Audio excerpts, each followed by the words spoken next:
Uhuru. Uhuru. So thanks again, everybody. Thanks again. I really appreciate. We're moving back towards the summation of day two. Not the summation, but the final portions of day two. I appreciate everyone's attention. Uhuru, I don't know. What? What? This is the table, man. Uhuru. Uhuru.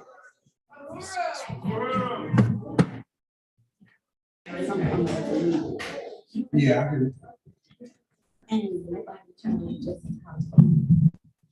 So Uhuru, I think Alderman Jesse Todd might have left a phone here. So if you see it, please return it to either DJ booth or to security. All right, so we wanted to wrap up our Black Star Awards with some very important recognitions. Director Akila, you see the one at the top?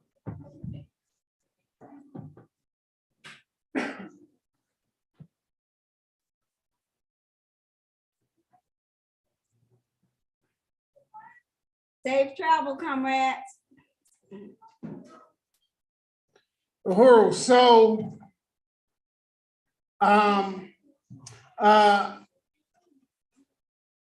so we have about 4 more very, very important awards to bring out.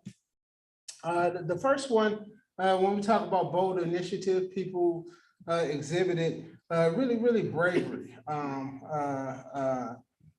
in their work as an African internationalist.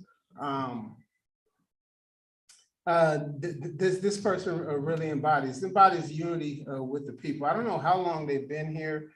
At best, maybe a year in St. Louis, but they're known all throughout the North Side. Them and their 2 African internationalist children. You know, one of the children worked so hard. I said, "This ain't the same kid I saw 2 months ago. This kid looked like a lean, mean fight machine." Said, "What happened?" They've been doing drops, playing basketball and doing drops out there, right? That's really shows a certain sort of African revolutionary work ethic that this comrade displays, and complete unity with themselves and the party. And there's very little I can say about that, in the sense that the International People's Democratic Uhuru Movement is the oldest mass organization of the African People's Socialist Party, governed by our Constitution, led by our program, the Revolutionary National Democratic Program. This convention right here wouldn't be happening if it wasn't for the work of this comrade. So this really is the extension of the weekly Sunday rallies that this comrade has led and organized.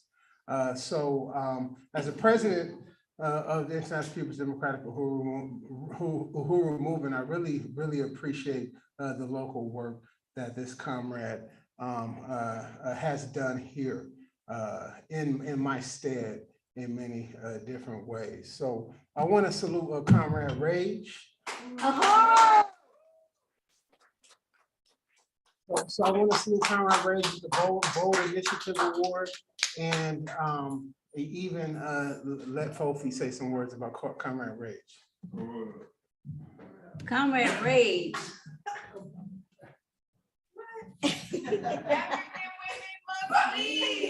Comrade Rage is the Midwest representative of African Women Must Lead. But I want to tell you something about her work ethics. Comrade Rage worked at the clinic that I did. And every time someone came into the building, she greeted them with a smile and said, "Oh, she is so nice." And then she hit them with something, about African Women Must Lead. And when she took her break, she said, "Well, I'm on a meeting." She liked the work that they did because they worked with women that needed, the state had attacked with their children. She was working her way to work in that department.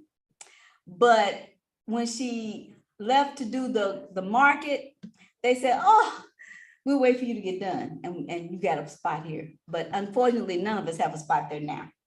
But she made an impact on the people she met. And she said, y'all organization, someone said, y'all in a cult. I said, but tell you what, this is the best cult we could ever be in, and you need to join it too.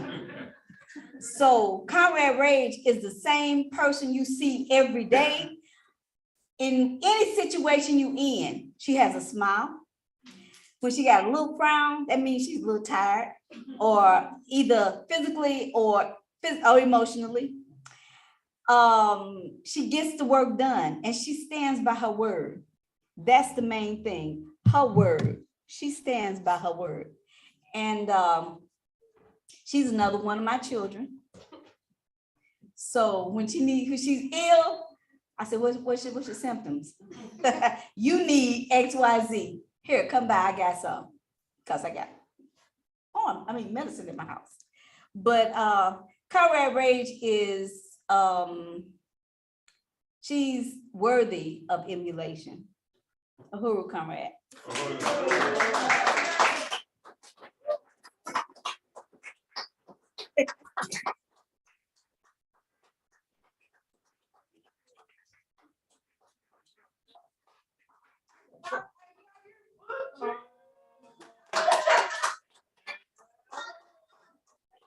And t-shirt and right on.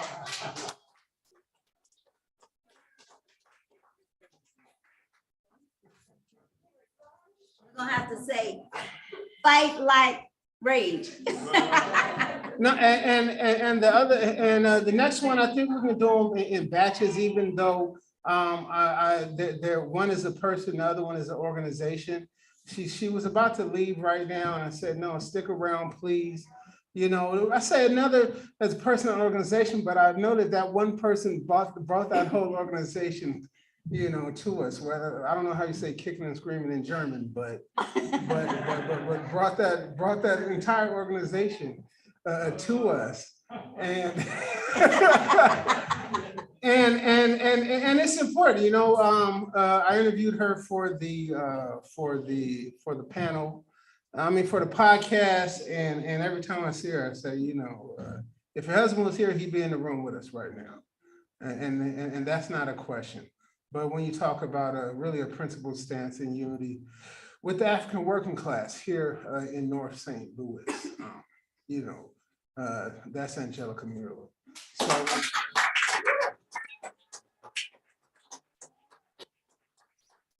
When we were doing the election, Comrade Angelica took us around to the neighborhood, introduced us to her family, and it was like, hey, Black power, white face, speaking German. Got a connection with basic. All right, and of course, you know, the St. Louis Green Party, the Green Party of St. Louis. But like I said, you know, this is all the, you know, the party's strategy revealing itself. So we really want to salute Comrade Angelica, also the Green Party of St. Louis, for the principal stance, the way in which they've gotten out in front of the question. And we see that revealing itself. Lastly, I don't even know if I am the right person, but because this person has affected so much inside the Uhuru movement from day one. I think I'm the right person in the sense that I'm able to witness the revolutionary work of this comrade, the relentless work of this comrade. Many people ask how the comrade got their name, and I think it really, in terms of Impedum Comrade of the Year, comes from the way in which they work through the light in the at midnight, But the important thing is, I remember when I joined the party, he said I was recruited by chairman, which is exactly correct about this comrade. This comrade wasn't recruited by any subjective thing or friendship or anything like that. This person was recruited through the relentless work. You win somebody to the work, then you win them to African internationalism. When we look at this person's leadership of the Hands Off Uhuru campaign, I think that coming from an Impedum member to ABDEP, just the relentless ability to wage struggle in defense of and belief of African freedom. This year's Comrade of the Year award goes to My friend, Comrade Mwezi Odom.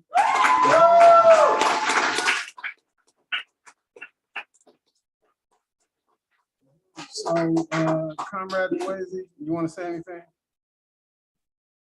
Uhuru.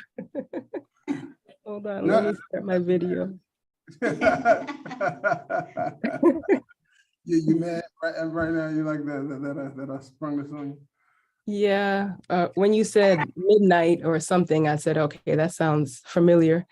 I am very honored to be recognized as Comrade of the Year. And I know that, my entry into this work was through Impedum. And so I just really want to salute this really profound convention. And just, it's very exemplary of the work that Impedum has done to really transform the lives of African people. And I want to really appreciate Impedum for the development of me as an individual, but really none of this matters until we win. And so I always say when, throughout the work, people say, oh, great job. I say, thank me when we win. And I want to stand by that and really want to salute the profound leadership of Chairman Amalia Shatella, of which none of us would be here. So it's an honor, and let's win, comrades. Uhuru. Must lead. Must lead. Yes. Uhuru. That's the thing. They do lead in this organization, and that's what it is. That's what it is, and that's what is. I mean, every single question. And when you talk about the leadership of chairman and African internationalism has been answered within the party and within the Uhuru movement, within African internationalism. So salute. So now we'll transition to the final panel of the day, which is the free speech panel, building an anti-colonial free speech movement panel. We'll hear an overview from Chair Mwezi and some remarks by Chairman Amalia Shatella.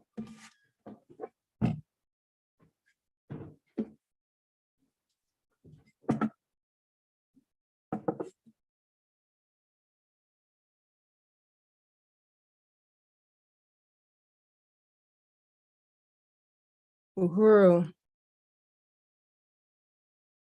comrades, let me know when I should get started. Oh, okay, I see the PowerPoint up. All right, Uhuru, comrades. Again, just want to really salute this really profound convention of the International People's Democratic Uhuru Movement, and want to say that, or introduce myself, as it has been said, I'm the chairperson of the Hands Off Uhuru, Hands Off Africa Counteroffensive. And what I will be talking about today, because I know yesterday there was a report and an update on the campaign itself. And we want to, in the interest of this panel, discuss the very profound meeting that took place on July 8th, which was of the Hands Off Uhuru Fight Back Coalition.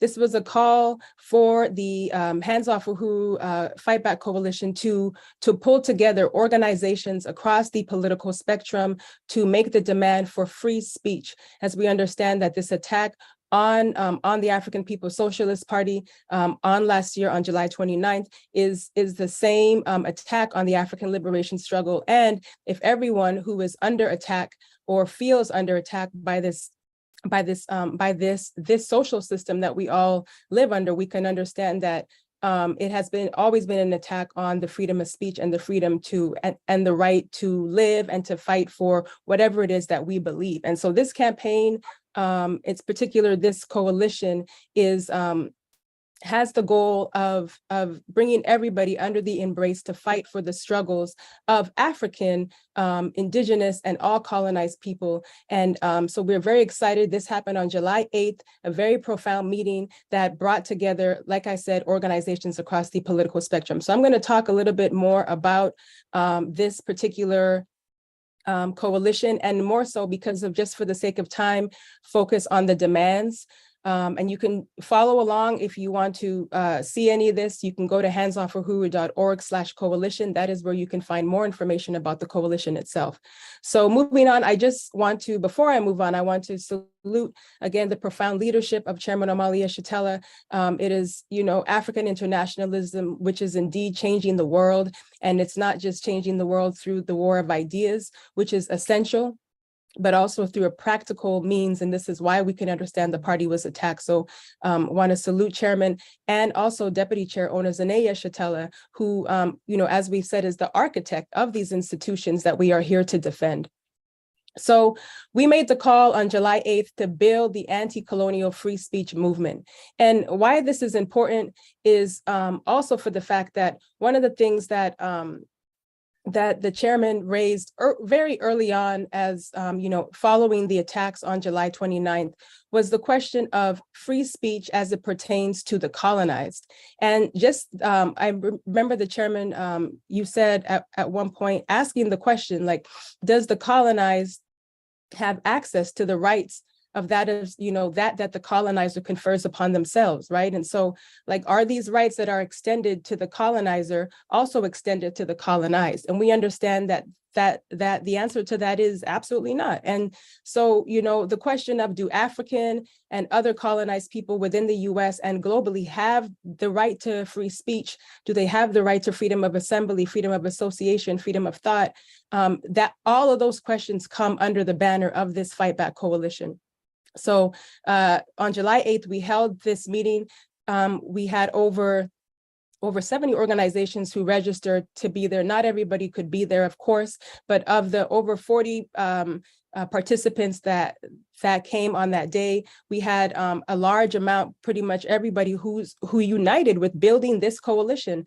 And we read the statement of unity, which I will not have time to read today unless there is time for that. But I did not plan on reading that. So you can also find that at handsoffforhuru.org/coalition. But this statement of unity, as well as our demands, which I will go over today, because these are the demands that we're taking to the White House on November 4th, which is what this coalition has united with being our main priority and our main work.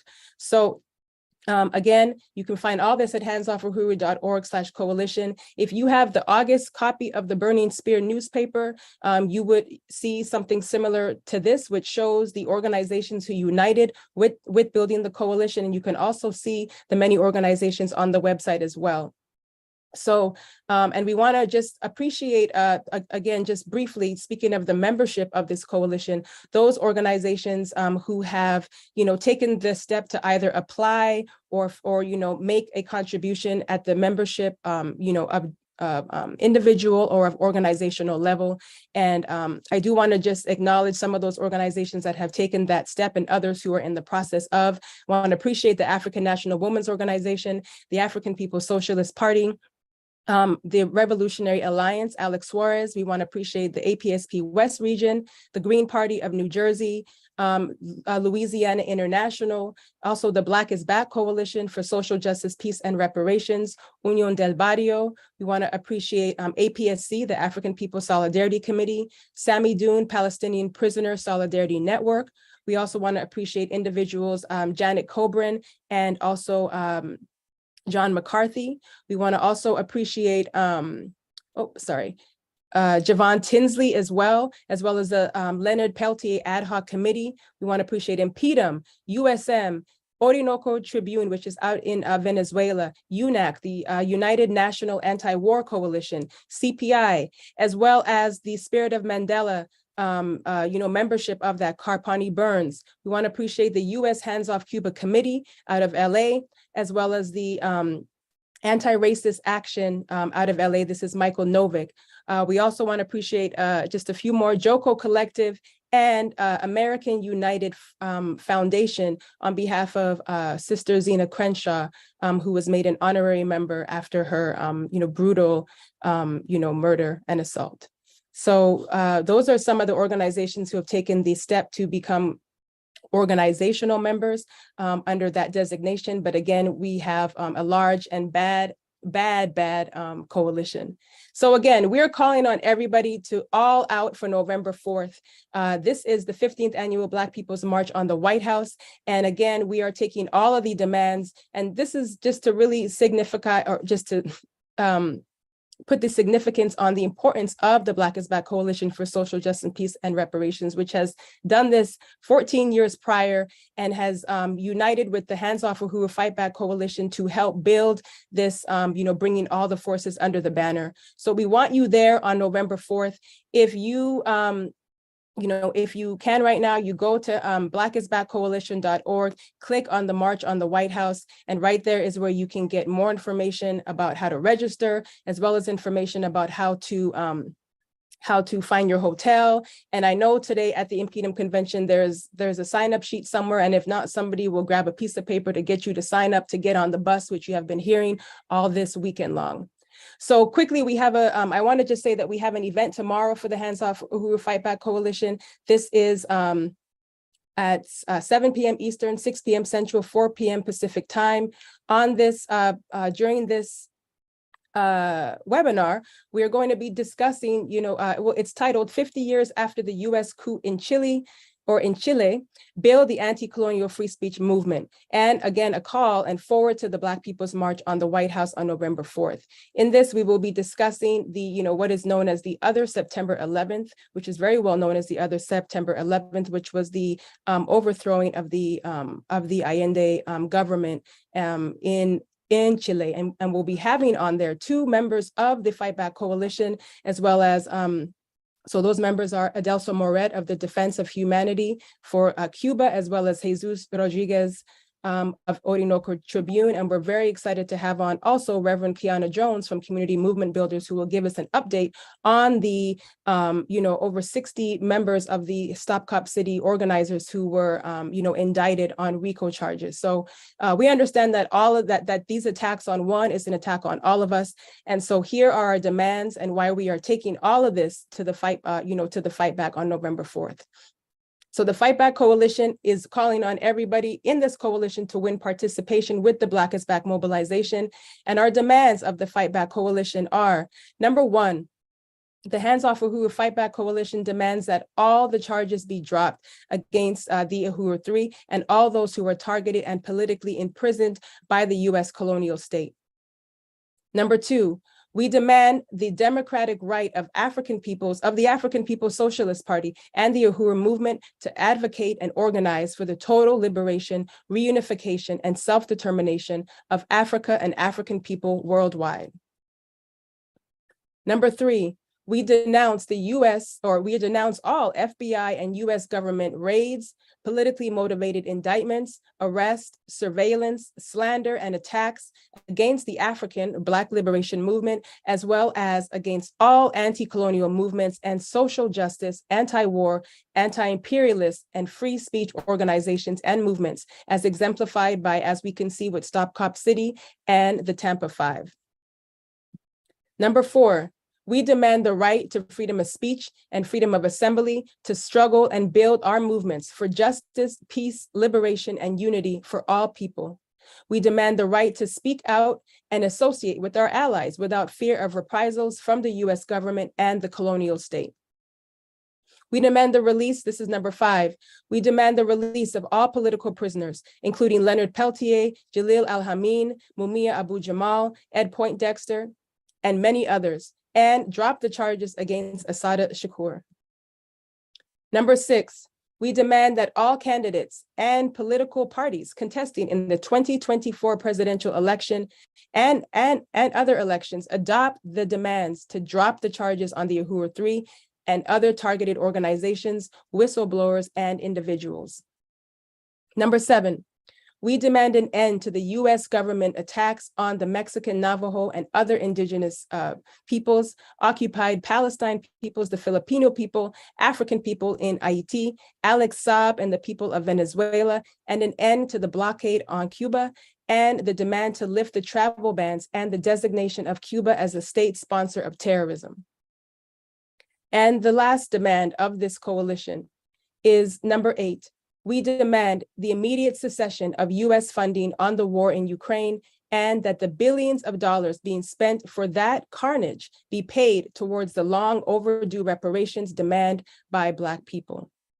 So what we have a part of this coalition is members who are a part of each of these demands and who represent the fight back and the long struggle towards overturning all of these demands coming under the free speech banner. So we want people to right now, if you're not on Zoom or on some kind of social media watching, if you're in the room, to make a commitment right now and say that you will be there on November 4th, that, let us know that you want to be a part of this fight back, raise your hand, ask to sign up, ask to be given more information so that you can make it on November 4th to this historic march. We want everybody there. We're calling on people to also sign up to get on the bus. I know that we will be working on making that happen as well. So whether you're coming from St. Petersburg, Florida, or St. Louis, Missouri, you need to get on that bus or get on a plane. So we want everybody there. We're calling on you to let us know right now. We're not going to be liberal about it. Somebody will follow up with you.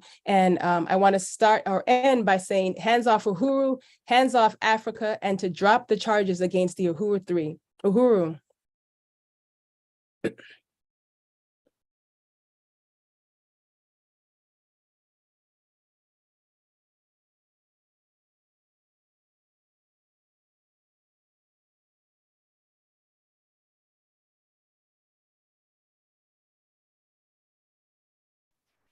Is that accessible? Okay.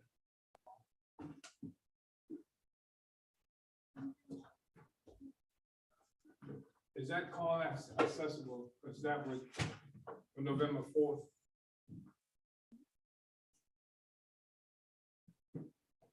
Uhuru, thank you, comrade.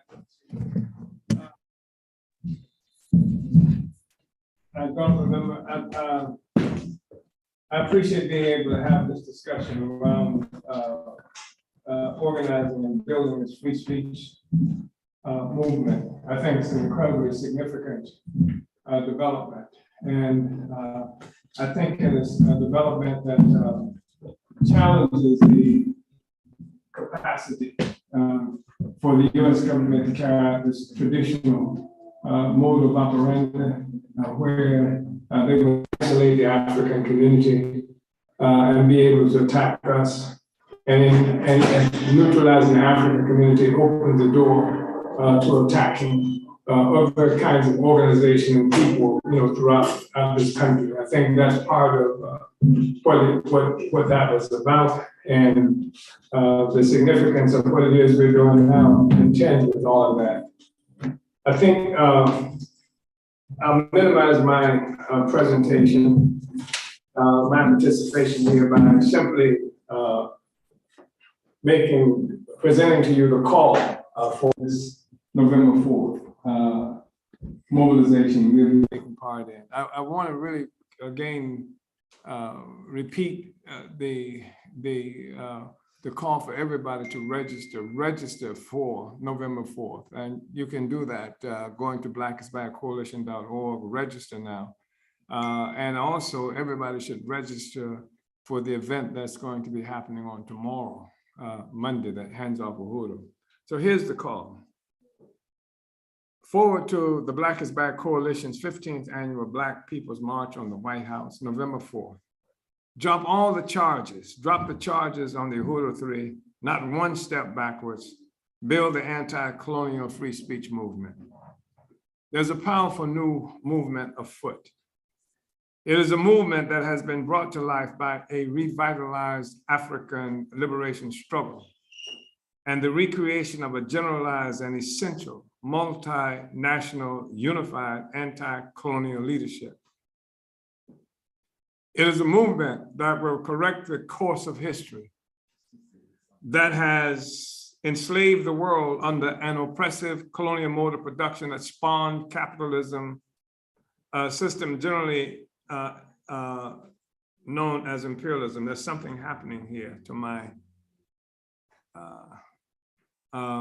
it is a movement that is penetrating every nook and cranny, every crevice in the political and ideological terrain of the US and the world, and is calling you.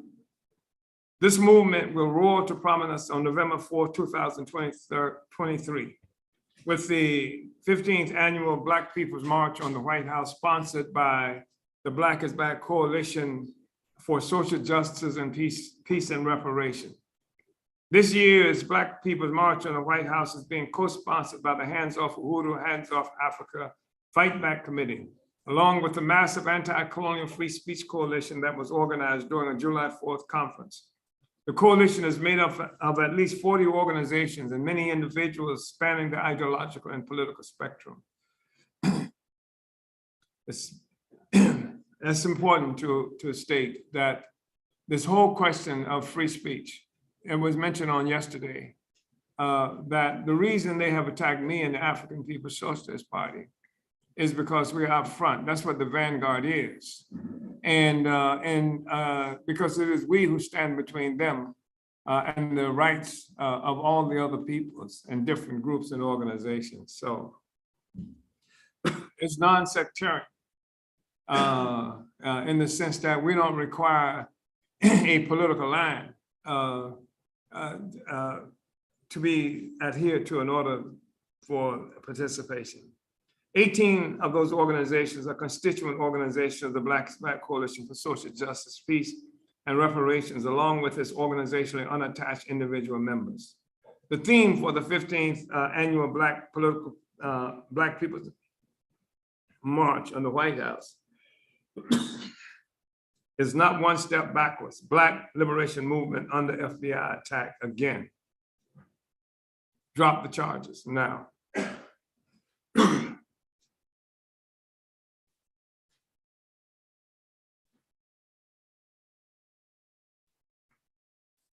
This unifying anti-colonial theme is a demand that stems from the watershed US colonial government July 29th, 2022 military attacks on the Uhuru on the US front of the African Liberation Movement in St. Petersburg, Florida, and St. Louis, Missouri. It was a violent attack initiated by FBI agents under the authority of the US Justice Department. It was an attack on 7 properties and homes of the African People's Socialist Party and the Uhuru movement that it leads.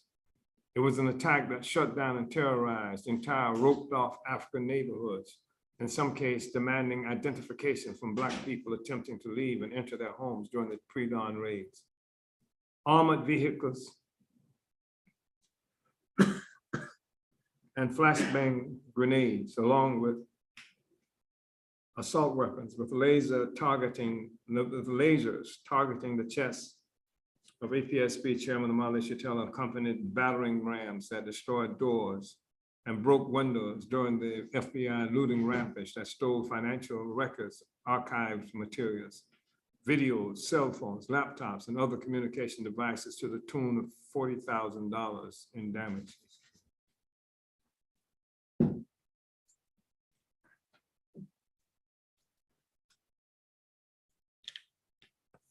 Why? Because, because the crisis of the colonial mode of production is so pronounced, especially within the United States, that it cannot tolerate the much vaunted free speech that is enshrined in the First Amendment of the US Constitution. Indeed, First Amendment expression of free speech by colonized Africans is apparently feared even more than Second Amendment rights claimed by the US white settlers to bear arms. The assault on free speech includes the US government claims that the work by the African People's Socialist Party gathering signatures to petitions to take the US to the United Nations for a violation of the United Nations Convention on the Prevention and Punishment of Crime of Genocide was initiated as part of a conspiracy by the Russian government to promote discord within the United States. They pretend ignorance that our people have agency and do not need anyone, including Russians, to explain our plight for us. They ignore the fact that African people attempted to take the US to the United Nations for violation of the Genocide Convention in 1952.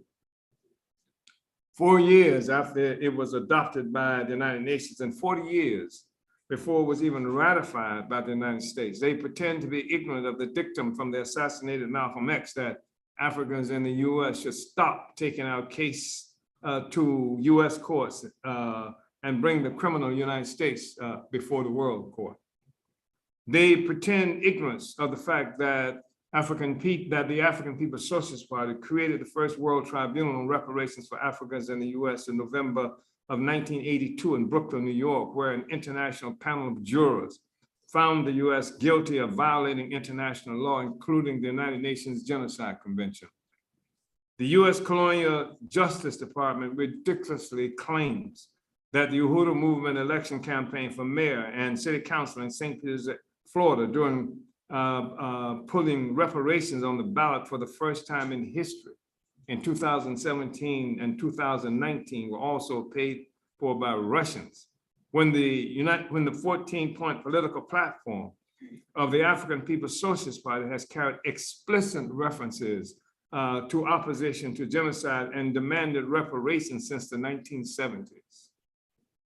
Of course, the US government that manufactured these bogus attacks on the African People's Socialist Party and the Uhuru movement knows these are all lies. However, they rely on the oppressive playbook they successfully utilized in the 1960s with the notorious COINTELPRO campaign. They manufactured anti-communist hysteria against Russia in the US and fear of the Black Revolution that even infested much of the white left to isolate the US front of the African liberation movement, terrorizing the white settler population, splitting the progressive and revolutionaries, neutralizing the liberals, and isolating the African liberation movement was successful in the 1960s, but it won't work today, in part because of you.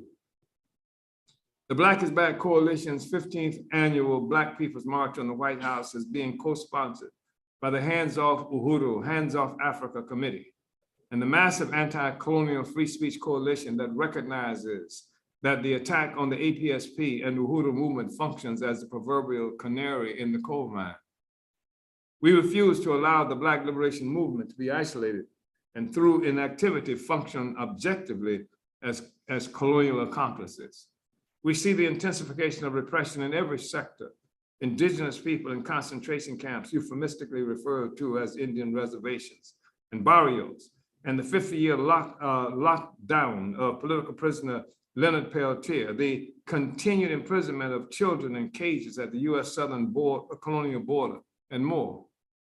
We see the escalation of the US-sponsored terror waged against Palestinians and other Arabs fighting the colonial project in the Middle East. A kidnapped Venezuelan diplomat, Alex Saab, is being illegally held in a US prison.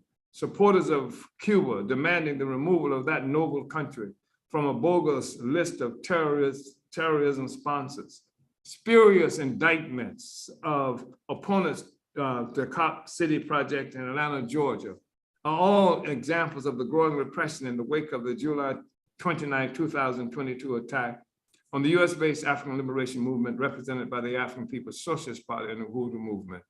However, for the first time ever, on November 4th, anti-imperialists of every persuasion and nationality are marching lockstep in unity with and under the leadership of African and other colonized peoples, including the indigenous who live under settler colonial domination. You must also be there. I smiled then because there was some kind of criticism that we don't recognize the rights and sovereignty of the indigenous people that I've just heard lately. On November 4th, our November 4th anti-colonial free speech mobilization is a clear declaration by us all. We will not return to the past of defeated humiliation, not one step backwards. We are coming by the hundreds from throughout the US using every possible mode of transportation. Some of us will take commercial flights to DC while others will drive and arrive in caravans. Chartered buses will roll into the capital from Chicago, Detroit, St. Louis, Minneapolis, and other areas of the United States Midwest. Representatives of indigenous people, including organizers of the movement to free Leonard Peltier, will be there. A glaring reminder of the protracted nature of our struggle against colonial oppression. Groups are organizing for the November anti-colonial free speech mobilization from southern US cities in Louisiana, Florida, Alabama, and Georgia, among other locations. We also see and welcome comrades from Cambridge, New Haven, New York, Boston, Philadelphia, Wilmington, Newark, Baltimore, and elsewhere. Africans are organizing protests on that day at the US embassies in Pretoria and London. To date, Africans and supporters are planning unity demonstrations in Germany, Niger, Venezuela, and possibly Australia. The US attack on the US front of the African liberation movement has sparked an exponential resurgence of the anti-colonial movement.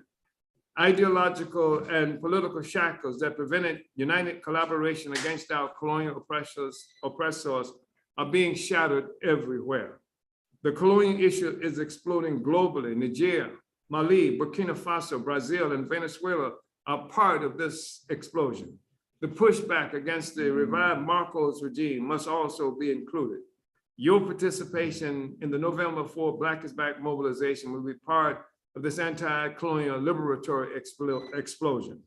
The growing unity of the Anti-Colonial Free Speech Coalition, inspired by the July 29, 2022 FBI attack on the African People's Socialist Party and Black Liberation Movement, are exemplified by these demands around which we are marching. And Comrade Sister Mwezi just read those demands. One, the Hands Off Uhuru Fight Back Coalition demands that all charges be dropped on the Uhuru 3 and for all others who have been targeted and politically imprisoned by the US colonial state.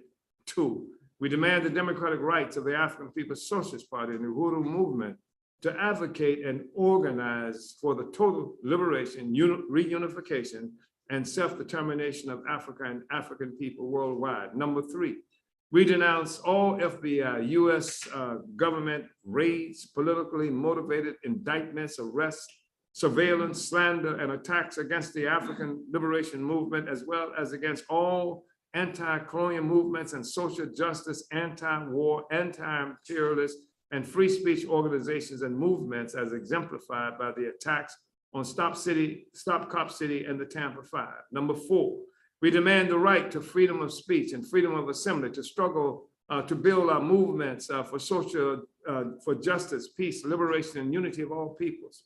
We demand the right to speak out and associate with our allies without fear of reprisal from the US government and colonial state. We demand the release of all political prisoners, including Leonard Peltier, Jalil Al-Amin, Mumia Abu Jamal, Ed Poindexter, and many others. Drop the charges against Assata Shakur. We demand that all candidates and political parties contesting in the 2024 presidential and other elections adopt the demand to drop the charges on the Uhuru 3 and other targeted organizations, whistleblowers, and individuals.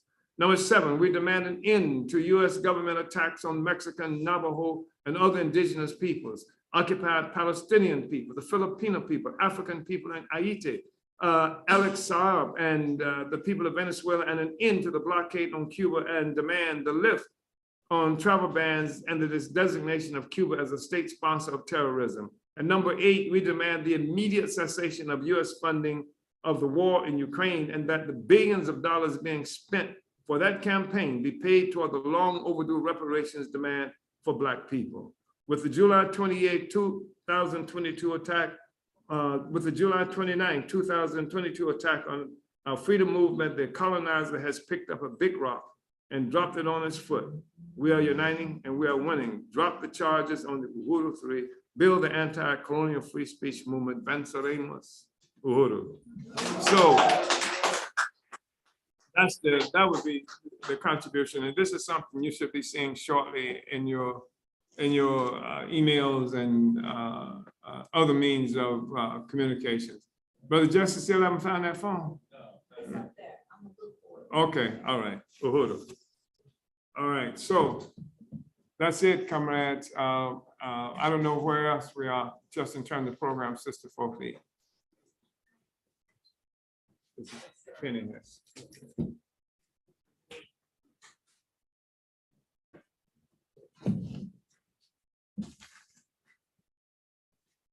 Oh, Q&A, is that what it is?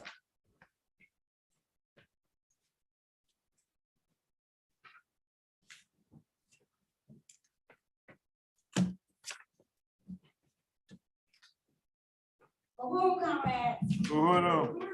Hands off, Uhuru. Hands off. Hands off, Hands off, Uhuru. Drop the charges on the Uhuru 3. Drop the charges. Uhuru 3. Uhuru. Now is the time for questions. If anyone have any questions, please come to the podium. We will try to do this expeditiously, as Chairman said. Any questions for the chairman or Comrade Mwezi?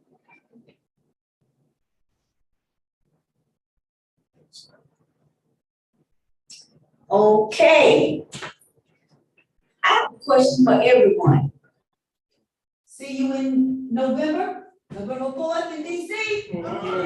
Uhuru. Or grow your wings. Okay, comrades. Now I will bring you, thank you, Chairman and Comrade Mwezi. I'll bring you back to our President, Matamela Odom.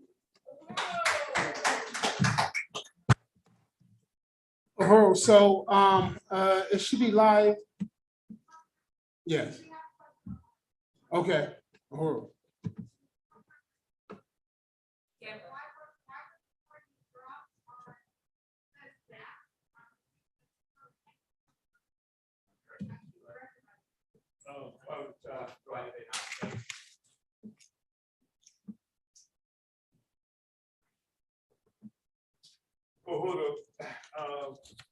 We can only speculate about that. The real question is, why were they put against any of us? That's the real question. It was bogus. That's why it was dropped, because it had no foundation in reality. And I think it also testifies to the fact that the state attacked us with the assumption that what you do when the state attacks you, when they come at 5 o'clock in the morning with flashbang grenades and armored vehicles and assault weapons and things like that, then you're supposed to go ahead and submit to whatever it is that they say, whatever it is that they want. They took 9 months. They took 9 months after that assault on us before they even did an indictment. The assumption was that we would come in, and in fact, once you get a lawyer, you try not to even work with the state director so your lawyer communicates. And then they will tell the lawyer things like, well, they can come in and talk to us. And like, you can settle this. You understand that there's an opportunity to settle this. And I mean, anyway, I think that's what usually occurs, that people simply take a charge. And they had no case there. And they've stolen all of these materials. They put forth a bounty of $10 million for anybody who would give them some information on us, on people who are associated with this charge, because they had nothing in the beginning. It doesn't mean anything that they don't have anything. As we know, anybody who lives in this country, African anyway, know that you can go to prison forever, as Comrade just spoke of earlier today, without there being any legitimate reason for that. But the fact is, we just have to speculate that they dropped the charges because it's so obviously ridiculous when it came to her case. And I think it's, you know, I'm the one that they want to imprison forever. And I think they give wiggle room if they can for anybody who might want to get out of this damn thing, right? To be able to charge me with this. And they just, you know, they didn't expect to fight. Somebody said they picked the wrong team. They picked the wrong team. So they've had a hellacious fight. And up to now, you know, what we've done is put them on trial because we didn't write the Constitution. We didn't write it. We had nothing to do with it. In fact, it was written about us and against us in so many ways. We didn't write this whole thing about the First Amendment rights, freedom of speech, freedom of assembly. They did that. They did that. And the only thing we did was exercise that, and the consequence of exercising that, they attack us.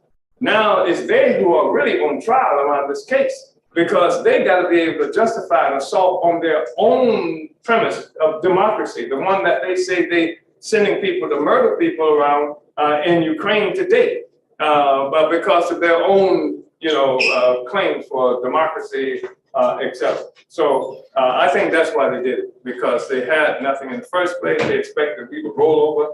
We didn't roll over. They pushed it now, and we've had them on trial for 9 months. For a year, we've been trying the United States government. And so we say that the real jury, the jury is out. But that jury is one that is the people. And we believe that the people know better. And I think that's one of the problems that they're dealing with right now. So anyway, Uhuru. Uhuru.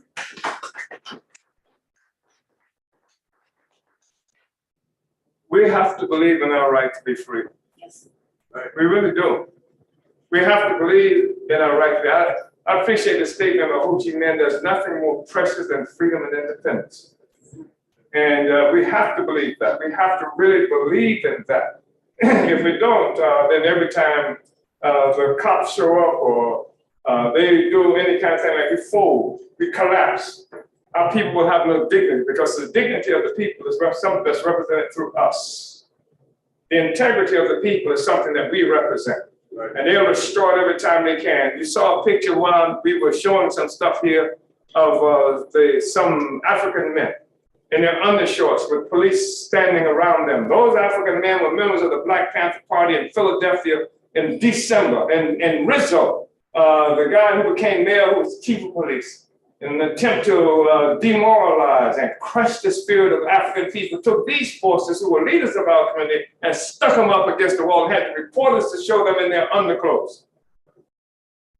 It's through us that the masses of our people experience dignity. And that's what they want. They want to give this to the people. This is your dignity in their undershorts in December, in the middle of the night. That's what they do. So I can't stop them. We can't stop them, you know, not yet, from doing this stuff. The only thing we do is expose what they're doing as something that violates everything they claim to believe in, that they're selling all around the world. Uhuru. Uhuru.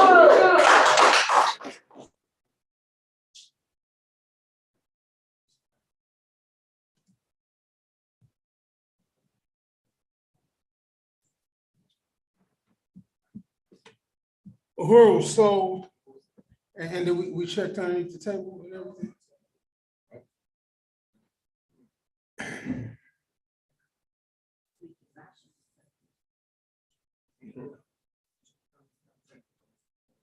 Uhuru, so now we'd like to move to the portion of where we look at the proposed budget and goals for 2023, 2024.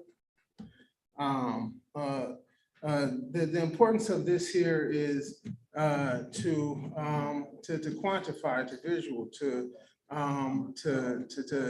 find unity around the economic vision of the International People's Democratic Uhuru Movement. And then we will move towards, after that, the appointment of the president and our election of our new executive committee. So we're going to pull that up.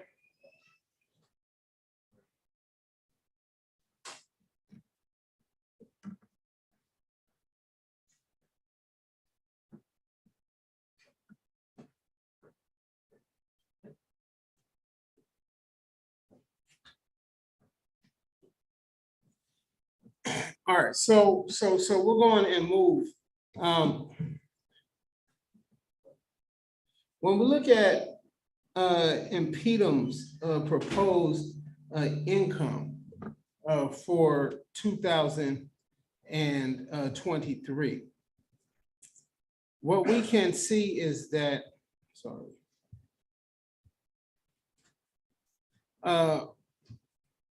What we can see is that a membership drive that brings in a membership drive that allows us to bring in 80 members a month. That's a little bit under 1,000 members a year. Will yield us $24,000 a year. So and we'll break this down how we're looking at this membership drive. But at the end of the day, what we're looking at is Impedum bringing in an average of 20 members a week. Only 20 members a week could yield us this much cash flow. Then when we consider the fact that those two, if those members that come in spend something like only $5 purchasing new merchandise for as new members of Impedum, only $5. That's another $4,800. Impedum has been successful, actually, in this other line, really allowing for it to achieve some of its contemporary economic goals by holding our weekly studies. With an economic goal of raising $100 a week, which we generally meet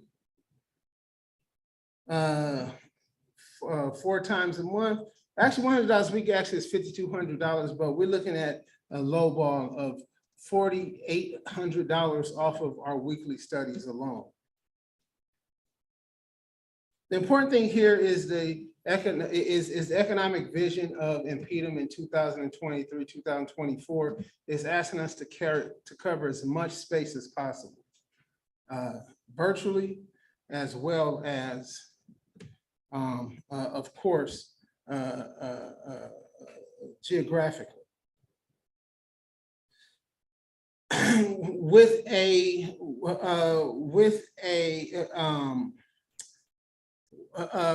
This new call for this new membership drive, of course, is going to bring in an influx of members, which means that we're going to have an influx of members at our next Impedum convention, in which we can clearly understand that a low number of $15,000 raised at the next Impedum convention, which if we bring in $1,000, once again, that's an average of $150 per every new member at this convention. I want to shout out most of us, because we're almost at the $7,000 mark anyway today. So I want to salute us for what we've been able to do today, this weekend, which take us almost at $7,000. That's very, very, so give yourselves a round of applause. Whoa. So on top of that, we're looking at a quarterly event, right? If you look back at Impedum's membership drives in the early years of Impedum, we saw that there were always annual events, annual community events that brought the community out. Here, we're looking at three quarterly, we're looking at quarterly events. So we're talking about 3 events, also 4 events, which would yield us about $900 to $1,000 worth of profit over at a Legacy Cafe here in St. Louis, which will bring us an estimated $3,600, and as well a fitness drive. All of this together would bring us in a gross of $57,200. So now what I'll do is I'll look at our expenses. So what would that allow for us to do as an organization? What that allows for us to do so we could change slides. This next slide is really a visual of our income, our projected income, with the largest slice, almost half, being membership development. Understanding that membership development, this is 80 general memberships, $25 a year. Just 80 people a month. Only 80 people a month bring us in $24,000. That's completely doable and within reach. Then our next, after that, the Impedum convention, as well as and so on and so on. So when we look at the expenses, when we understand the expenses, now we see Impedum's office. But the goal here isn't just simply to rent. The truth is that our membership drive puts us in the place to be able to go and purchase our own property within a matter of years, to be honest, if that. Place a down payment and purchase the property, build the property up, and we'll see how that is done. So when we look at Impedum's office costs for $800 a month, our stipend that's sent monthly to South Africa, $200 a month. The Impedum president travel stipend, right? So this would allow for me, while I'm outside of St. Louis, to regularly, monthly travel back to St. Louis. We're looking at $300 a month. Our Zoom payments are $100 a month. $1,200 gives us the capacity to do the virtual work that we do. Big Cartel, Printful, $10 a month each. But this is the big thing, like I said, and we're about a month, if not weeks, away from achieving this because of the victory of this convention. So the next step will be to turn all those pledges into donations. Once those pledges are turned into donations, we'll cross one of these lines off immediately, and that's the Kokosi office. This is an office that will be in a position to purchase. The Impedum branch has already done the outreach. It will be a mixed use spot with event space and residential space in it as well. And it's about $3,000. This is probably at least about 5 times less of it will be in a place like Johannesburg, the center of Johannesburg, or elsewhere. And this is something that would allow for the growth and the sustaining of our organizing, not just in Kokosi, but of course throughout the region and throughout the continent. I think just recently, so we can see that. Convention planning. So convention planning is something that we have to look ahead to. So with about a $12,000 budget, effective budget for us to have the convention that we want to have next year, that includes guests, that includes paid travel and housing for special guests, awards, and other things as such. And of course, our $200 Black is Back membership, which takes us to $32,240 as our projected budget for this year. So you change slides. Once again, showing you the pie with our headquarters and our convention being the bulk of the expenses that we're looking at next year. The travel, presidential travel, $300 a month out to St. Louis, stipend, South Africa stipend, and then the office in Kokosi. So these are important things. So the question is, how will this get done? Right, the way in which we're going to achieve this, first and foremost, is tabling. a campaign of regular tabling. We're talking about a campaign of regular tabling, door-to-door outreach. We're talking about 80 comrades per month in North America equals $2,000 per month. Only 80 comrades equals a budget of an income of $2,000 coming from those 80 general memberships. Now, 20 members per month per region. I had them numbers off, but 20 members per month per region in North America alone, right?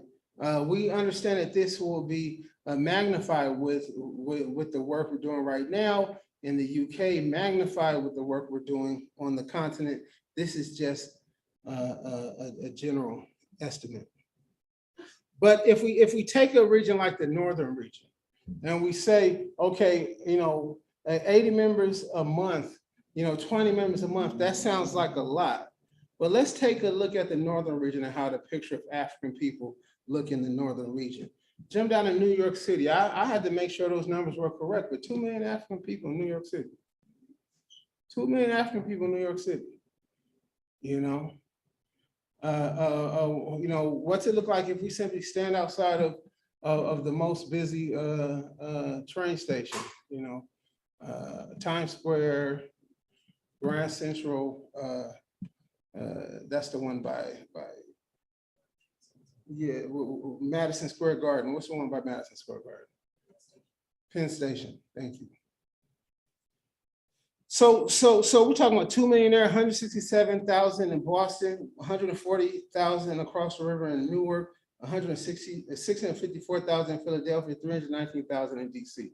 The 5 biggest cities in the northern region. We're looking at something like 3 million African people, and we're hoping, we know when we see that we can get 20 new members at the very least a month to sustain us. And that's what I'm talking about, something that's replicated. So it's clearly not only there, but using that as an example. Change of slides as well. We saw the successful Speak Up, Speak Out poetry night that was held over at Legacy Cafe. We saw the dynamic cultural workers that we brought into organization here today. I mean, that was profound. So it's these events, and as these events multiply, we're going to see that budget, that income, that gross expand, which allows for us to expand the work of the International People's Democratic Uhuru Movement. I want to salute Comrade Nduku. Impedum has been without an economic development coordinator for a year. Comrade Nduku offered herself up as the new Impedum economic development coordinator. So I want to salute Comrade Nduku. Because with this alone, if we go to the last slide, what we're talking about is a net growth of almost $25,000 a year. $25,000 a year from just a slight tweak of the work that we're already doing. Basically, the work that we're doing underneath the direct leadership and mandates of the work of Chairman Omali Yeshitela, we can look at a net growth of $25,000 a year.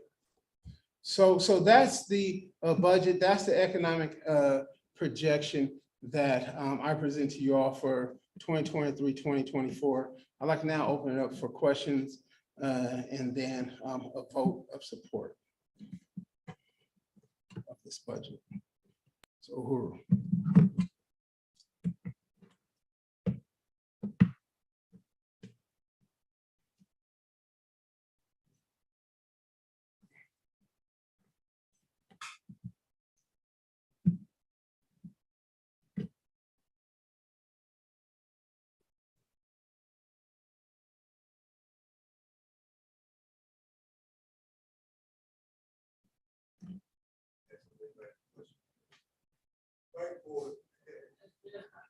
Uhuru. I think you made it plain and understandable. Okay, I accept that.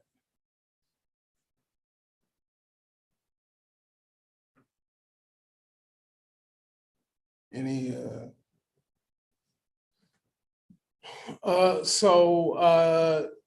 if there's, are there any questions online, any comments that can be answered? I'd like to open this up for discussion. You know, do you all unite?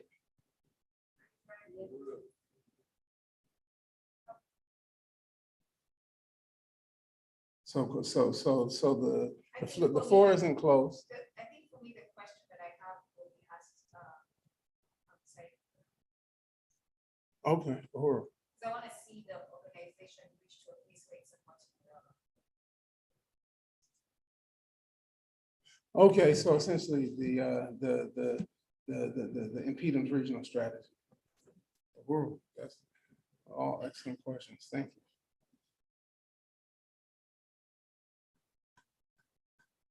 All right, so I vote that we close the floor. Anybody, can I get a second? Second.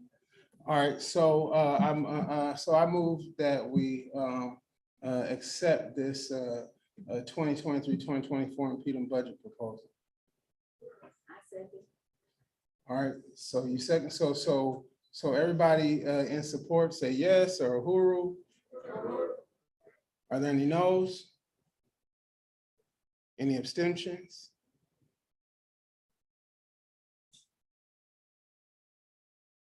Uhuru.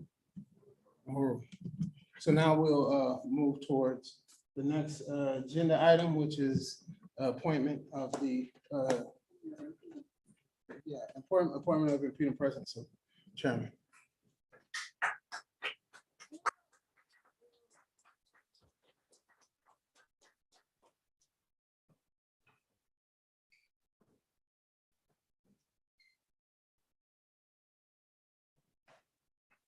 Uhuru.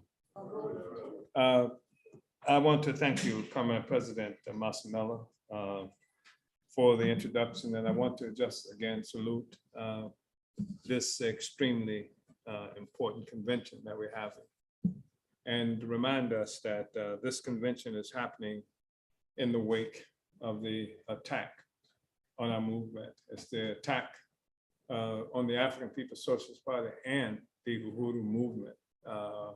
And that's something that should be clear. And so that means we are attacked here as NPDOM. It's not the first time that NPDOM has come under a military attack by the United States government. 1996, some 300 armed forces associated with police organizations around St. Petersburg, Florida, and the state attacked our headquarters, the Uhuru House there. Again, for the same reasons, they didn't like what we were saying. They had killed a young man in the streets of St. Petersburg, Florida. We had protested that. People had come to us for leadership. We had provided that leadership.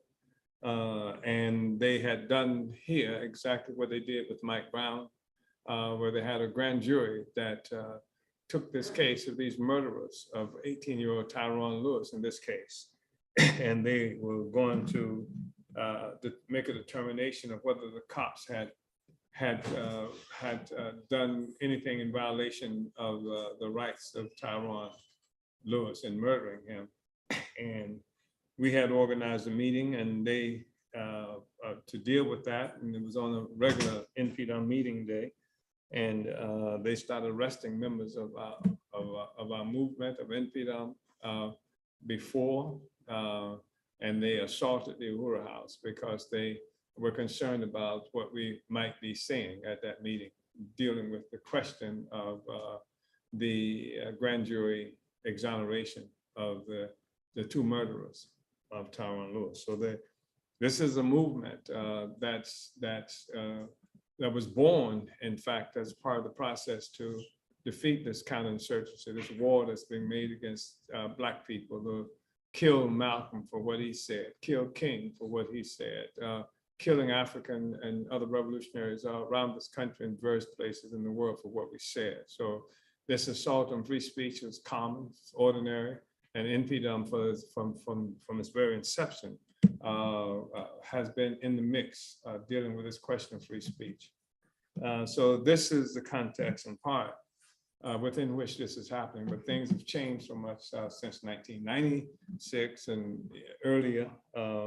And the Uhuru movement has been, successful in building its presence ideologically, politically, organizationally, in so many ways, which is why the Uhuru movement extends to different continents, and why the Uhuru movement also has successfully developed a solidarity movement, so that there are even forces who are from the colonizer nation who participate in taking this system on.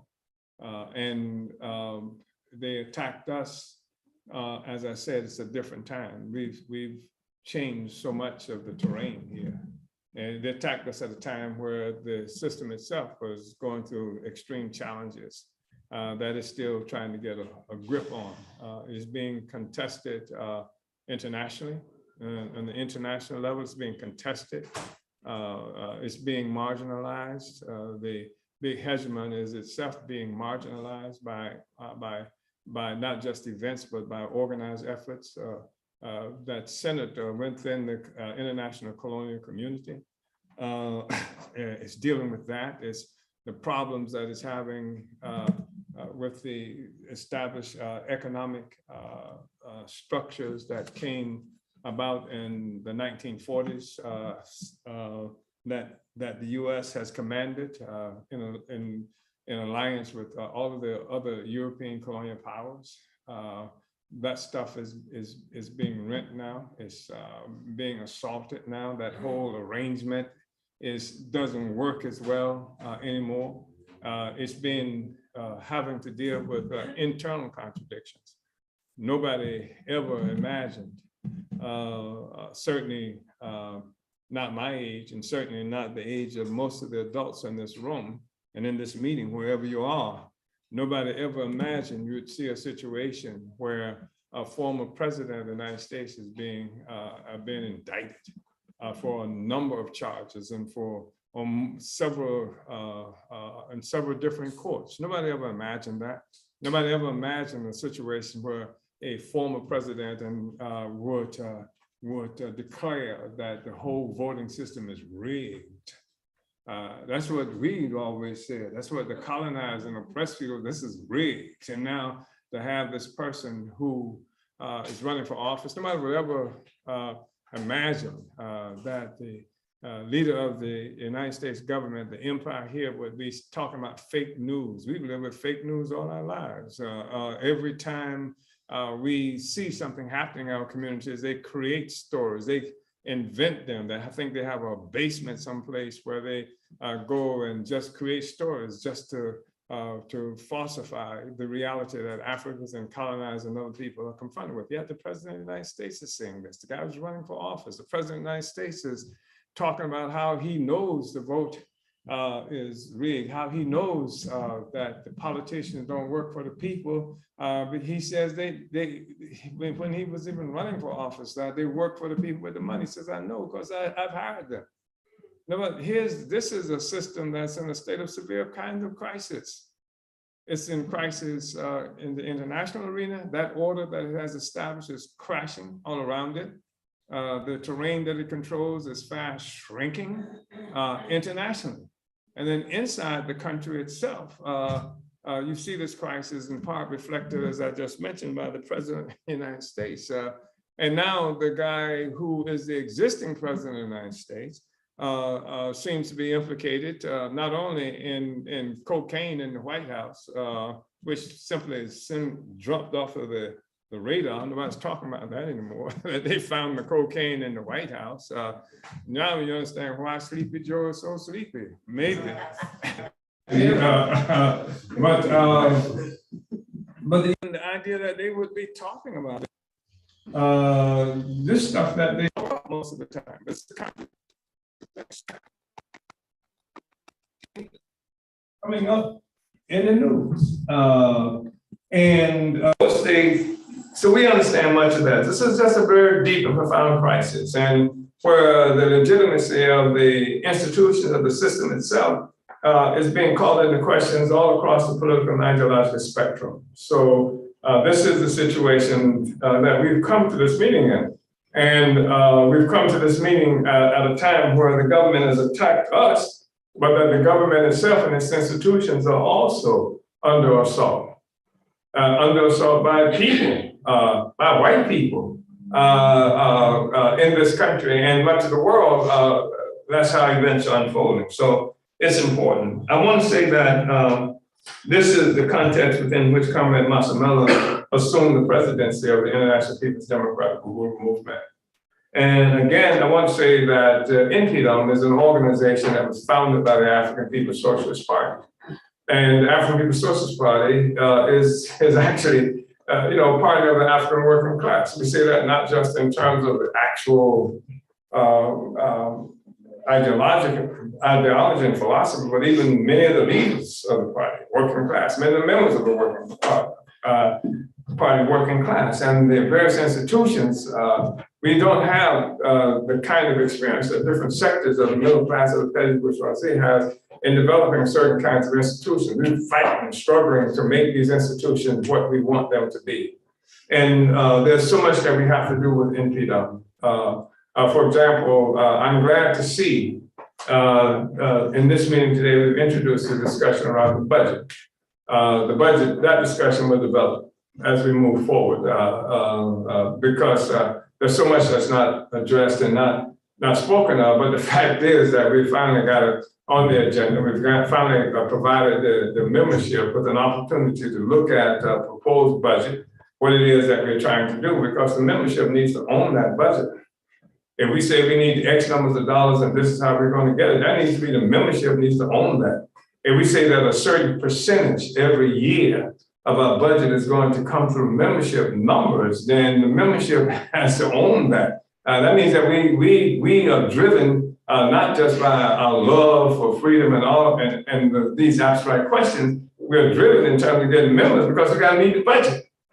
And whoever's over budget is going to be telling that you got to get some more. That's like the police, when they don't get enough arrests, they on these quarters, you got to go out and arrest some more Black people. And that's what we're going to have to be able to say we need more members. That's going to happen, with the budget that we're looking for. And so there's so much that more that has to be done, has to be translated into actual work that we do on the ground. There's so much more that we have these campaigns that we've mentioned that we will be participating in. We know we have a convention. We know we have various other kinds of things that we do on a regular basis. But also the people engaged in struggles every damn day in these communities. Yeah, and NPDOM has to be prepared to deal with these struggles, has to be taking these struggles on where people live. I mean, this is what we got to do. NPDOM is that organization that has the responsibility. It's the International People's Democratic Uhuru Movement. When we say international, we mean international. We're talking about any assault, any offense to the democratic rights of Africans and others. Whenever that happens, NPDOM must be in front of the line and taking on those questions. I mean, you've got countries, am I on now? Can you, we've got countries talking about Africans in Nigeria, Mali, assaulting, fighting against democracy. Who better than NPDOM is to say, what the hell are you talking about? How can you say somebody who's overthrowing colonialism is fighting against democracy? When colonialism is the biggest offense that you can have against democracy, right. Democratic rights. NPDOM in the front of that. NPDOM is, like on a rocket express, to take on that question, to kick their asses, to kick them in the teeth. You can't say that. That's what NPDOM has to be able to do. And it has to be able to look at all these other aggressions against democratic rights, democracy. That's a fundamental kind of question. We said colonialism cannot tolerate democracy. And NPDOM has to be on the front line on every question. And we have the right organization, right president, I believe, to take that on, especially because the president that we have is somebody who is not locked into narrow boundaries by limitations of information. be able to assess what's going on in the world and see what's happening in the world. That's one of the benefits of the president we have now, I think.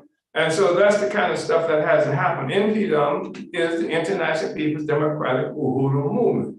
Democratic Uhuru Movement. Democracy for Black people is anti-colonialism, the highest expression of democracy for the colonized African people is self-determination. So NPDM is fighting for that all the time. And so I just think that we have to have the capacity to speak to that. I think it may even be, I know under comment, Chumarengo once when he was president of NPDM, he created certain vice presidencies. And these vice presidencies were in charge of different aspects of the work. It seems to me like even a vice presidency associated with democratic rights for African people is something that keeps up with everything that's happening in the world. Keeps up on that so that we constantly dealing with these issues of democracy. We got people all around the world. What is happening to the democratic rights of African people, for example, in occupied Zambia, or South Africa it's called, or even throughout the African world. This is stuff, what about democratic rights as it relates to African people in Haiti, who they're threatening to send the US government in on. This is the stuff that we need to be on top of this kind of stuff in terms of democratic rights. So it may be that we need somebody. And this might be something that should be considered.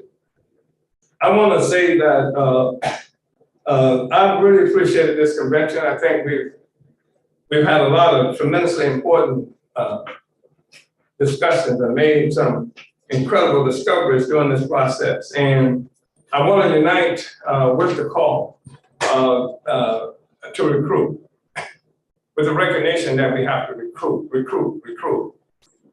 And that NPDM is that mass organization of the party, the oldest, most significant, and in so many different ways, the most significant. It means that the NPDM is that organization which more than any other organization, national organization, has responsibility for the burning spirit newspaper. That's what coming at you. Got a whole bunch he's taken back with him to Philadelphia now. I don't know if anybody else taking any of these burning spirits back to different places from which they've come.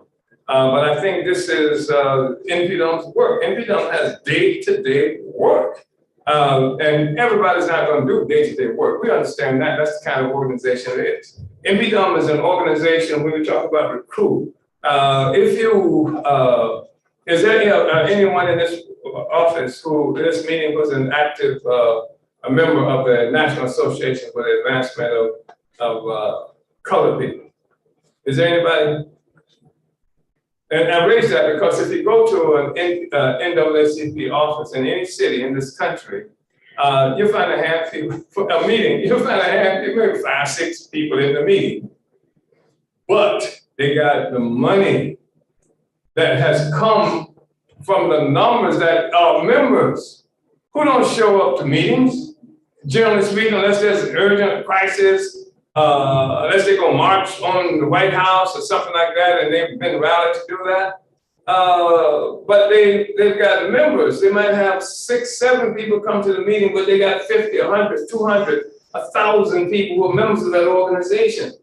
And the thousands of people who are members of that organization pay membership dues to that organization. They might not even join next year, but they probably will join next year because part of the money that they paid for dues this year, they're going to use to recruit them to join again next year. But the thing is that they get that money and then they have to be able to develop a budget that will put forth their crisis magazine. And you go to your dentist, or if it's an African dentist, if they have those things anymore, if they have those things, you're subject to see a crisis magazine that's on the coffee table there. And there's other kinds of African establishment. The African working class has to learn to do that, has to learn to build like that, has to learn to take responsibility, to have the discipline, create the kinds of organizational protocols that make that happen, including protocols revolving around conventions. So this is the kind of work that we're confronted with, and this is the time we're confronted with this work in terms of this crisis of imperialism that's resulted in the attack on the African Revolution and the rights of all the people and the African People's Socialist Party. And as I mentioned, Comrade Masamela has a heavy load that he's been carrying just in terms of the numbers of years we've been struggling around some of these same questions. But this is the time we have to be committed to making them happen. And this is the task that, of course, we're holding Comrade President Masamela responsible for. And because the African People's Socialist Party created the International People's Democratic Movement for the exact purpose of being able to defeat this counterinsurgent war. Some however many years ago it was, in 1991, because that's critical to the mission of the organization of NPDOM. We've created a possibility for ordinary African people to come into this organization, not necessarily considering themselves revolutionaries or anything like that, just Black people who don't like how we're living. NPDOM offers them that opportunity, but NPDOM also, we have a process within NPDOM where the president of the organization is selected by the chair of the African People's Socialist Party. And that's because the NPDOM, despite the fact that its members may not be revolutionary, is itself a revolutionary organization in the sense that it represents the revolutionary strategy of the African People's Socialist Party. So we don't want to create an organization, despite the fact that it's concentrated so much on dealing with the kinds of issues that impact us on our neighborhoods and townships and provinces and various places around the world, and then to make those issues the fundamental issues within which you can't discover the task of the liberation of our whole people.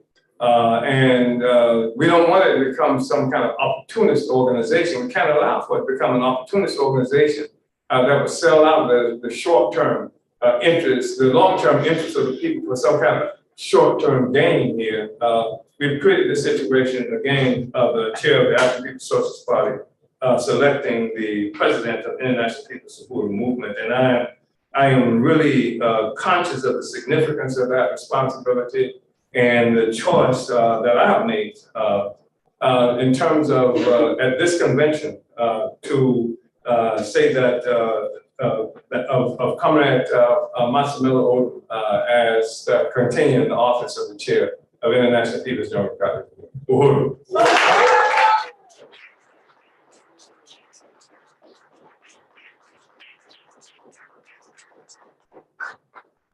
Well, I'm happy about that, Chairman. I was like, yeah, he gonna set me up. Waiting for it, you know. I was, oh, man. No, I really appreciate it. I really appreciate it. I mean, I guess they gave me these shoulders for a reason because of the load I got to bear. But no, I mean, you know, it's all in there. I mean, I'm a student of history. You know, there's, like I said, there's this part of like us stepping into history. It's a remarkable thing. You know, I remarked last night. It's a remarkable thing. It's a remarkable obligation. But it's the correct path, everybody. It's the correct path. So I just want to salute everybody for being here. I accept the reappointment, and now I'd like to present to you all my proposed slate for next year. I want to salute Ronnie Amin. Uhuru. Ronnie.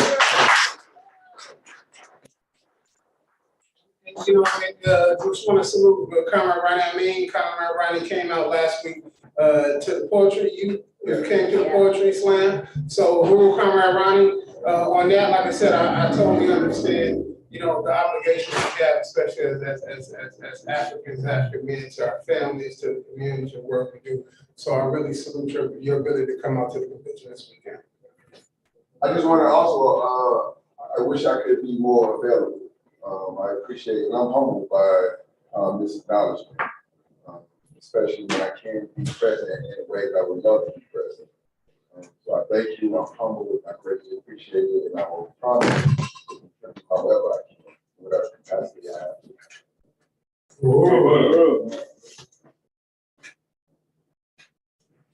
So now I want to open up for the elections, presenting my slate for this year.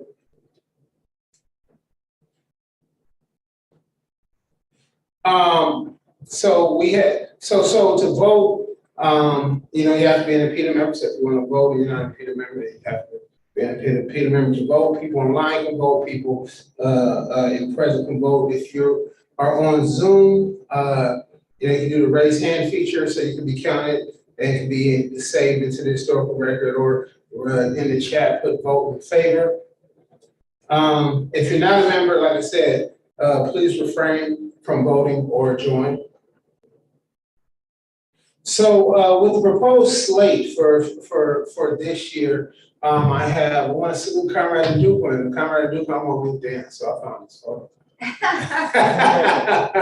mean, it's the one that used publicly, so. So I want to salute Comrade Nduku. I mean, like I said, Comrade Nduku, Comrade Nwezi, who we just saluted, Comrade Parrish, and so many others. So many solid questions, solid and crucial and important questions that we have, and these are questions that dictate a direction. We were at this Black Power Summit thrown by the Southern organization. I won't go too much into it for the sake of where we are right now, but I saw Comrade Nduku stand up and ask an amazing question.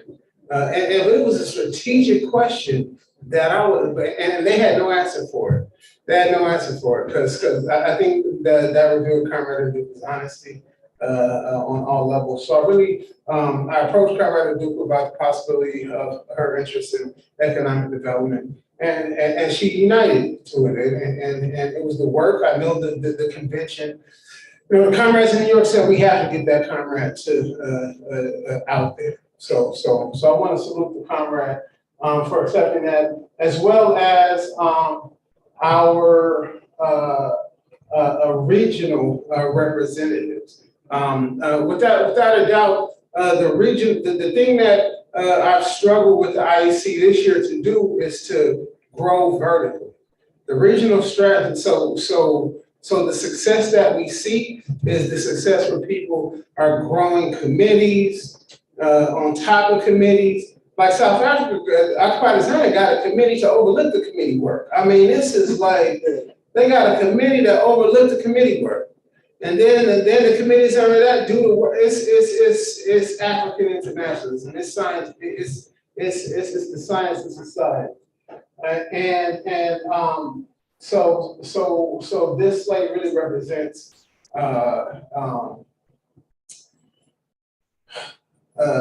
this slate represents that. Like I said, this slate represents the work that we've done, the work that needs to be done, the vacancies represent the work that needs to be done. And if anyone would like to unite with the vacancies that I'll put forward afterwards, they can propose themselves or others for the vacancies, and those people have to be present to accept the nominations. But this is my proposed presidential slate for 2023. I think Nduku in the economic development position allows us to get on the right track in terms of where we need to go in terms of resource development and making competing with sustainable organization. Kabula's leadership over the Midwest, and as we grow in Springfield, grow in Chicago, grow in St. Louis, it has us where we need to be. And then Comrade Akimba in the northern region, I laid it out clearly how, without a doubt, the northern region could have thousands of people pretty soon. So I want to lay out this presidential slate and call for a vote in support of that presidential slate. If anybody will second it. I second it. Second. All right, so the call has been seconded. Well, actually, you're supposed to open up and ask questions first. So I'm supposed to ask a question. So are there any questions? What are all the roles on that, IEC? So we can go to the next slide. So the IEC, the voting members of the IEC are made up of the regional representatives. You have 4 regions in North America. You got Europe, you got Africa. You also have the ability to tap in the Caribbean as well. We have the secretary, the outreach coordinator, membership coordinator, treasurer, and information and education. I do think economic development allows us a serious flexibility and development in a way that a treasurer at this time is not capable. But when we don't have the treasurer, the economic development coordinator takes on the duties of the treasurer. So those are all of the IEC roles. Those are the roles that are open to be filled through individual nominations. So was that a successful answer? Was your question answered? Yeah. Any other questions?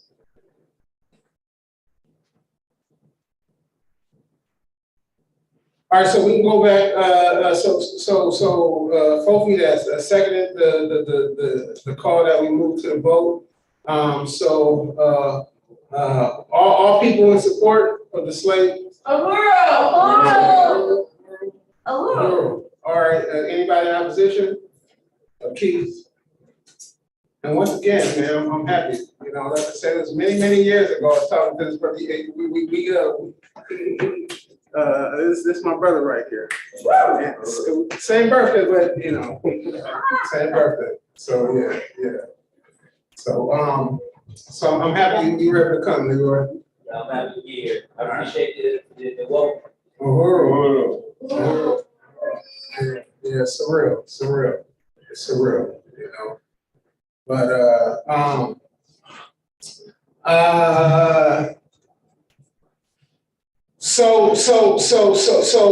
let the record show that it was unanimous. Whoa, sorry, are there any no's? Any abstentions? So let the record show that it was a unanimous vote in support of the 2023-2024 International Executive Committee. We can move towards the other positions. If there's anyone who wants to propose themselves for the positions. I would like to eventually look towards some what's that thing called when the chair can use, what's that power in the Constitution? Chairman, executive. Co-optation. Thank you. See, I mean, because thank you, the parliamentarian. So co-optation. So when a role is not filled, but we have to fill it afterwards, does the impeding Constitution? I mean, we don't have a co-optation. So what about the possibility of elections outside of conventions? Elections outside of conventions. I know there's none, but you could always take the vote of the. Oh, okay. Okay. People on. Okay. An interim basis. Yeah. And for me, I think that's the best way forward. I mean, you know, I'm not closing it out. I would like to open it up, but I would like to move towards us. You know, we see the roles. I mean, there are some people you know, we see the vacant roles. And is there anyone who would like to propose themselves for these positions in present or online?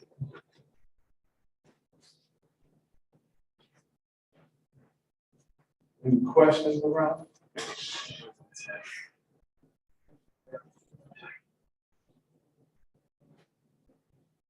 Okay, so it's all you. What is that? You can't read that. It just says supporters, like.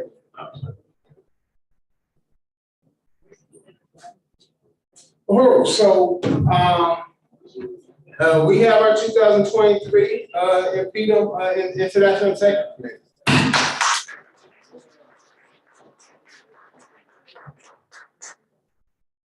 So, Fofi, we're done with the elections.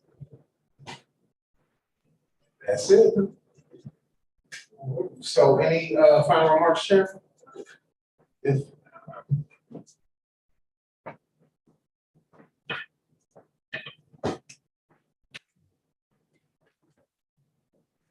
For Comrade President Masamela, the International Executive Committee of the NPDUM, to all of the members and participants in this convention, either here in person and Apollo Hall in St. Louis via social media.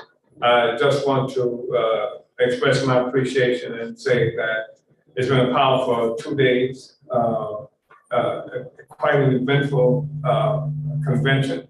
I think that we see a movement that's growing in terms of our strength. We've experienced the growth of the influence of the International People's Democratic movement, that also just how history operates. And here we are in 2023 under attack as a movement, as a statement of our significance in the very same process that brought us into existence, fighting against counterinsurgency.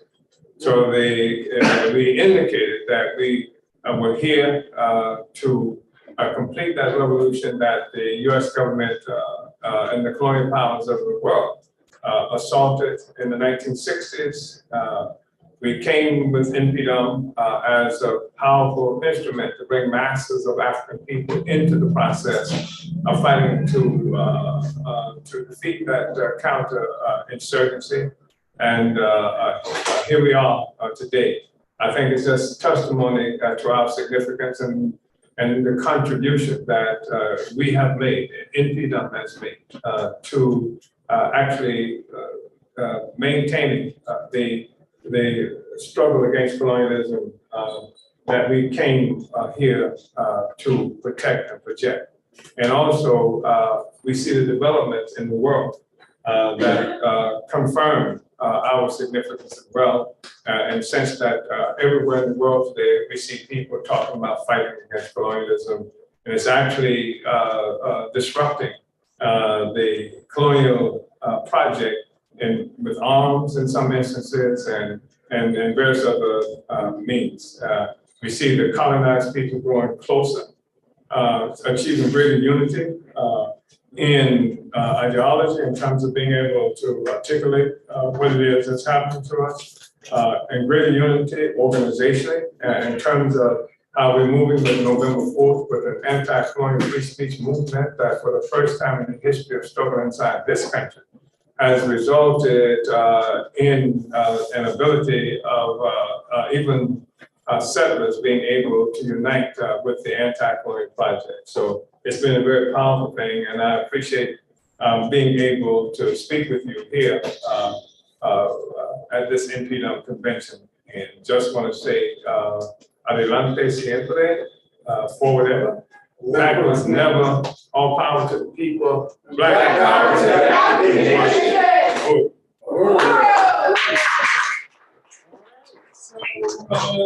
I officially adjourn the 2023 NPDUM convention. Thank you.